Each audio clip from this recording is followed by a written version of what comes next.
It's definitely going to be different playing Overwatch League from our bedrooms. It's kind of strange because obviously that's where like it all started for most of us.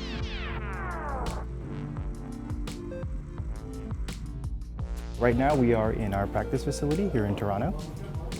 So the idea right now is that all matches that are set to take place after this weekend will be done online, is that right? I don't think they've announced it yet, so the online part is not public yet. So, are you gonna ask the question If you could again? tell me what you know for a Okay. fact that's Yeah. not announced, and I will not use it if it hasn't been announced yet. Okay.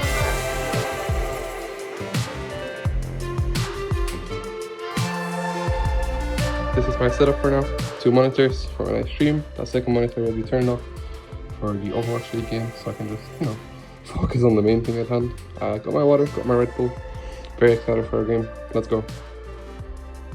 We had some time in between games to reset mindset and to come back with new ideas and with proper strategies and be ready for the game against Boston. Toronto Defiant, there were a couple of times when they just walked up to the point and just capped it for free and didn't really do a lot of work to get to that point. So I felt like Toronto Defiant, they were playing pretty solid overall, but they weren't really asked to do a lot of complex things. I felt like Boston Uprising just sort of fell flat on their strategy so far. And there you go, 3-1 in the series. Toronto Defiant taking the W. Look more practiced, look more confident, just look overall a little bit cleaner. We're feeling pretty good after, finally ending the loss streak.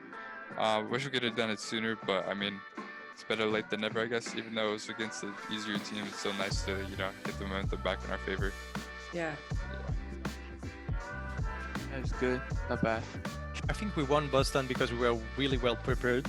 Like we had the answer to the compositions they played. We had the answer.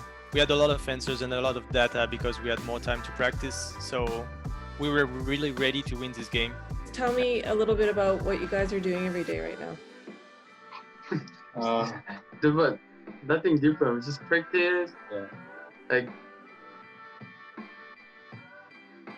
nothing. Yeah, we're literally just like staying at home playing Overwatch. For the rest of the Overwatch League season, we'll be playing all our games online. There'll be no more homestands.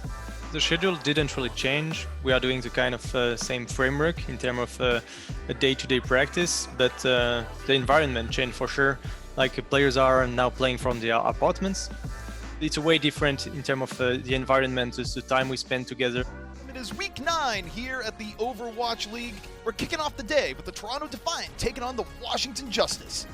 For a team that dropped a map to Boston last week, I think Defiant looked very, very improved so far. I mean, it's one map, but I was expecting this to be a little bit more even. And I feel that they really understand how to play this composition well. They have a lot of trust in their teammates, and they're all initiating as a unit, which is how you have to play in these deathball compositions. I'm proud of my staff for what we did just the day before the game, because we had like an hard week. We took the time to talk individually with the player, make them talk about what happened and how we can fix things and what we have to change to actually be a team on the D-Day. But the Defiant, credit to them, understanding where they are strong and constantly fighting in that location right at the end of the first point.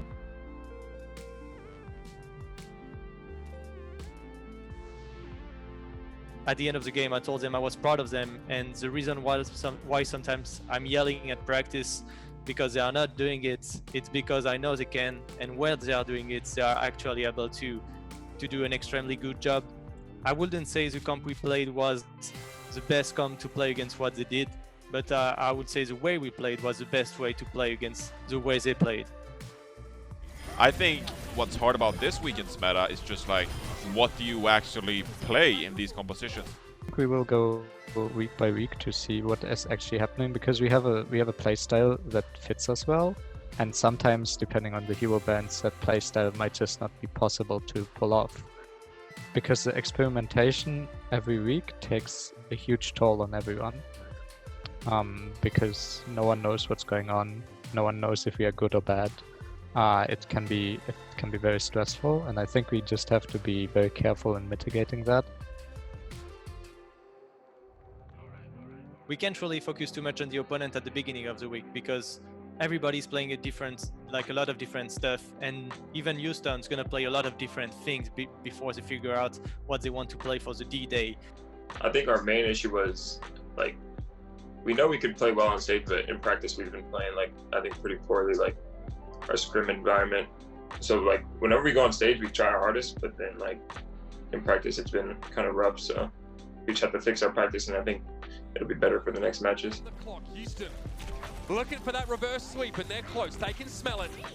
Here's a blizzard from Agilities to start the fight off here. They want to go aggressive. Flashbang catches Moomarine, tries to shatter, but Logix definitely sidesteps, and Moomer can't find anything else outside of Agilities. Logix finds another one here. He's trying to keep his team in the fight. He's only got Beast on the point. He needs to get Repel. Another one, 3 from Logix, but he can't touch the point.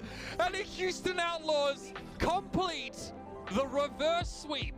So we knew it will be a difficult game. Houston was actually playing well, and they were comfortable on the hero ball situation. Some maps were really good for the poke compositions, and some others a bit less. We saw that on the 2 first map, what we wanted to play worked, and we had some like cheesy composition or cheesy picks that allowed us to surprise them. But when we had to face the mirror on other maps, they were actually better at this style. Yeah, we just need to improve the way we practice, and for this we have a few ideas to implement for next week. Felix, or Fefe, is now retired from coaching Overwatch.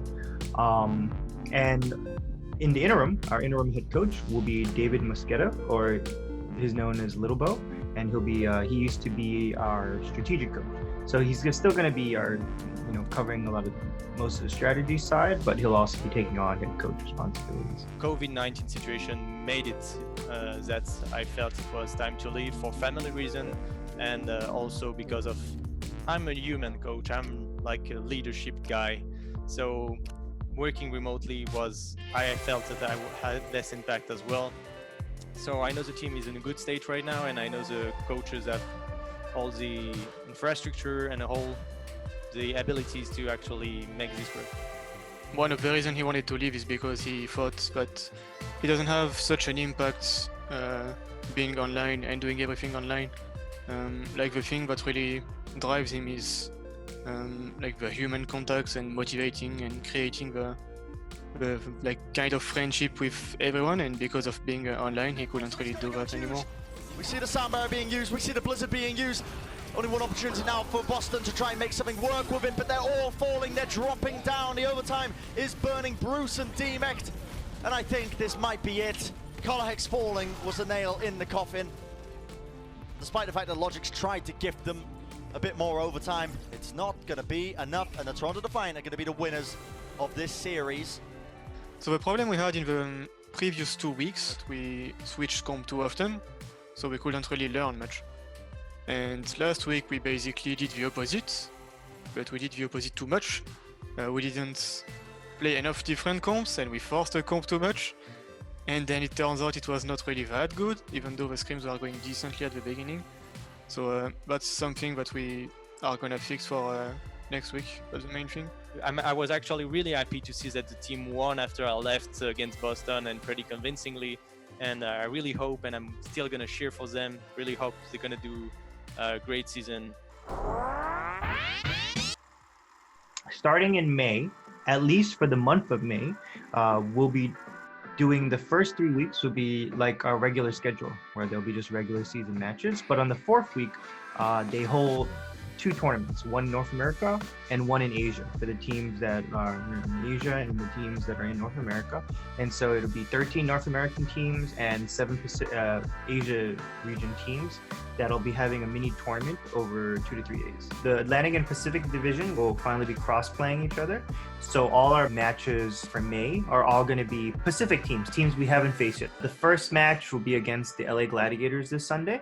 Obviously, there'll be a tough match. Gladiators has been doing very well in the Pacific division. And then the next match is another tough match, because then we play San Francisco Shock with the reigning last season champions. And then our third match is LA Valiant. We'll be going through a hard grind. It's good for the team though. You always want to play the best competition you can. So the team is gonna focus on doing their best, obviously. Doesn't really change much for me. I Yeah. just get to play video games in my room, so doesn't matter. It's a dream come true. Truly, truly.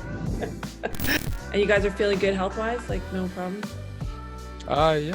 Are you healthy? I'm diet, so I only eat cucumber.